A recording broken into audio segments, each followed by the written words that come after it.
So maybe I just want to say a couple of opening remarks. So this is Ettore. Hi, Sharon. Hi, folks at Theme Live team and Operation ShareCraft.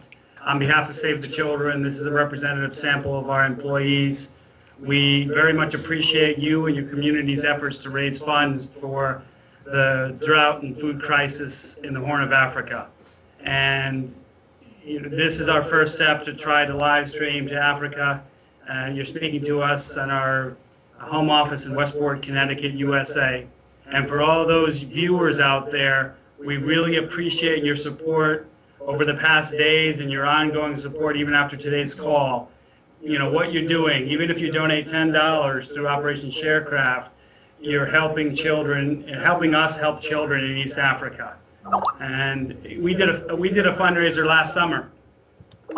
We called it a fastathon, and we tried to do a fasting marathon. It wasn't 100 days like you're doing with the live stream every day, but it was for 24 hours, and many of the people you see in this room did not eat for 24 hours in solidarity and a show of empathy for those children who are fasting involuntarily. And we, in that moment, realized that we really needed to spread this message through social media in new ways, like your gaming community, like World of Warcraft, to reach people who would never be reached before. And so we really admire what you're doing, and just know that you know, for example, you know, $10 can help feed a child for 10 days, right? And so any small amount through PayPal can help. How common is this kind of event we're doing right now? I got to say that this kind of event, you know, there's a ton of, this is Dave, just FYI, I do social media here, and I'm the one trying to finagle all of this technology. I mean, these kind of events do happen kind of often. You know, somebody decides to take up a cause, not nearly at this scale. This is kind of unprecedented for somebody, you know, who isn't a professional fundraiser to just come on and figure out a way to tap their community, which does exist already. I've never seen it at this scale, and let alone with this much momentum to go on for 2 weeks. It's completely unprecedented. We do have, you know, people who do personal fundraising, and they may run a marathon or may, you know, do one of these breast cancer walks, things like that. And they do, you know, sometimes raise sizable chunks of money, but not, you know, at this scope, you know, from a community that, you know, generally isn't associated with this type of event. So, you know, I've just been blown away by your ability to do totally this. off the hook. Are we actually writing internet history right now? I think we are. I mean, you know, with the amount of live streaming that we've done, that you guys have done, frankly, on your own, and just that much momentum built up. You know, I'm seeing these clips come through with bloggers and all the people who are retweeting you on a daily basis. I haven't seen anything like this before. That's not driven by the charity itself. It's actually just organic, and is the community kind of just taking the reins and saying, we need to do something about this. So, you know, I think, you know, you're definitely writing a page in history here. Is the money going straight to you guys, to save the children, to benefit Save the Children? It certainly is. We, you know, Athene is just acting as sort of the fundraiser, the kind of the mouth for the campaign, the spokesperson. But that money comes through fundraiser and through PayPal and goes directly to us. We have a new email account set up, and that gets pinged probably every 30 seconds with new donations coming in. We see in real time, and it's absolutely incredible to see, you know, the number of donations, the volume, and the generosity, the size of each individual donation. Some of them, you know, are just above and beyond what we expected was possible. And yes, money's all coming to us, so rest assured, it's being well spent. This is Penny. Actually, one of the reasons that I've joined you guys here today is because I've been visiting our programs in the Horn of Africa, and I can tell you firsthand how absolutely frugal we are, and how little of the and how so much of every penny that's donated goes right to the programming. I've met personally children's lives who we've helped save, and just to, you know, to see a child going from being skin and bones, and to see just after a few days of care and treatment that Save the Children is providing for these kids to be robust and giggling and playing, and just in a few weeks to be cute and chubby cheeked again. It's really miraculous. So you guys are helping make that happen.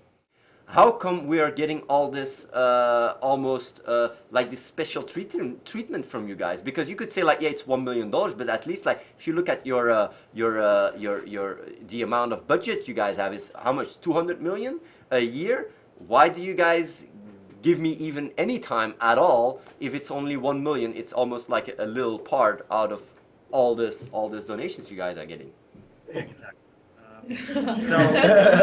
Well, first of all, I think we have a belief that the future of fundraising is not about us, it's about you. We will always have more donors and supporters than we have employed fundraisers. And Seth Godin, who's a thought leader in this area, wrote an ebook called Flip the Funnel, in which, in his nonprofit version, he said that organizations such as ours should flip the funnel and make our donors fundraisers and fundraise on our behalf. And quite frankly, that's exactly what we've done here, and that's exactly what you're doing. And we realize that this is the future. This is the future of fundraising, this is the future of philanthropy, and social media technologies such as live streaming enable this to occur when it could never occur ever before. And so we see this as the dawn of new era of fundraising, and we realize that we don't know it all, and we certainly don't know the World of Warcraft scene as well as you guys, right? And so we're really appreciative to sort of represent all of you donors, large and small, because it's the individual donor who donates $10, $20, $50 via PayPal that when added up can add up to a lot larger than even a wealthy individual private donor can give. And so that's why we're doing what we're doing, because you represent that. The other reason is you come strongly referred from Sean Ahmed. And Sean Ahmed being a blogger and helping us with a similar live fundraising event with Project for Us on P4A, which was essentially a 2-day event with only 1 day of live streaming. And you've taken P4A to the next level. So you're all awesome.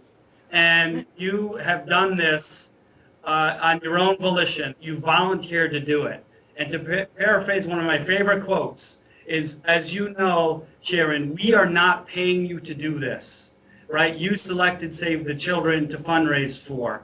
We didn't select you. We did not hire you. We're not paying you. And volunteers like you and your community we don't pay you, not because what you do is worthless, but because what you do is priceless. So thank you. How important is like getting donations for the Horn of Africa right now? How important is it? It's extremely important for us to continue the work that we're doing. It's an ongoing crisis. And there's still, hundreds of thousands of children and families that are living in these camps. And we need to continue to provide them with food and opportunities to, get back to their normal life, even though the drought has kind of receded. So it is life-saving aid in the truest sense. It may not be as flashy as, say, an earthquake or a tsunami or something like that, but there are kids and communities and families who need help. And Hannah can tell you just, a brief overview of some of those, those numbers. Okay, that's awesome. Kids that we have helped to date. Hi, everyone. Hi. This is here. And David did bring up a really good point, I think, and I was watching your video earlier, Athene, about how you said, it's not a tsunami and it's not an earthquake, but it doesn't really matter. It should get the same kind of coverage. And I think especially for these children, we set out with a goal to reach 2 million children through this kind of, these donations that are coming in through your organization, and that's what's helping us reach these goals. So some of the things that we're doing, it's not just one thing. We're not focused in one area. The great thing about Save the Children is that we are focused on the child as a whole. We're focused on their nutrition, on their education, on every part of growing up. I think everybody can remember their childhood and growing up and those essential parts of it. So we're doing that in the Horn of Africa right now. So it's everything from making sure that children are getting into child-friendly spaces so that they can go back to school and they don't miss school because of all of the relocating because of the drought. It's making sure that they have water points to go to and outlets to go to where they can get that water, where they can go and they can get the food vouchers, and they can get the food. We're helping and supporting over 250,000 people right now to get that essential food and water and medicine. A lot of the kids that have been traveling, they have gotten communicable diseases, which is, it's a beast. So we're helping to heal those children and get the immunizations that we need to make those kids healthy again. So I think it's a rare and interesting disaster that we're working with right now, because we're not just working with people in country, we're working with thousands and thousands of refugees that have been displaced in their homes. So you can imagine what it's like to be moved out of your home and then be expected to survive, and you're only 5 years old or you're only 8 years old. And so we're really just trying to get kids at every angle, and all of your donations are going towards that, to making sure they stay in school, to making sure the health workers have salaries, to making sure that these kids can get up and see another day. You know, they're just trying to survive, and because of you guys, that's really happening out there in the field right now. And again, Thane, too, you know, you talked about the haters before, the skeptics, and I think it is good that people are skeptical. And they should investigate charities before they donate, so they can make sure that the money is going where they intend it to go. So if you want to go on our website, SaveTheChildren.org, we have a little section about us that, you know, Better Business Bureau, Charity Navigator, excuse me, and all of these other independent organizations have reviewed us, and they have deemed us a worthy organization. At the same time, we work with really well-known organizations like UNICEF, World Bank, the Bill and Melinda Gates Foundation. You know, so it's kind of that, you know, trustworthiness by association. And, you know, we do encourage folks, anytime they want to make a donation, check out the organization, go online, do your research, and make sure you're comfortable giving it. And, you know, if you have any questions, ask us on Twitter, at Save the Children, so feel free to ask us a question if you have any questions at all. We're here, we're open, we want to interact with the donors, people who are giving us the support, and again, thank you.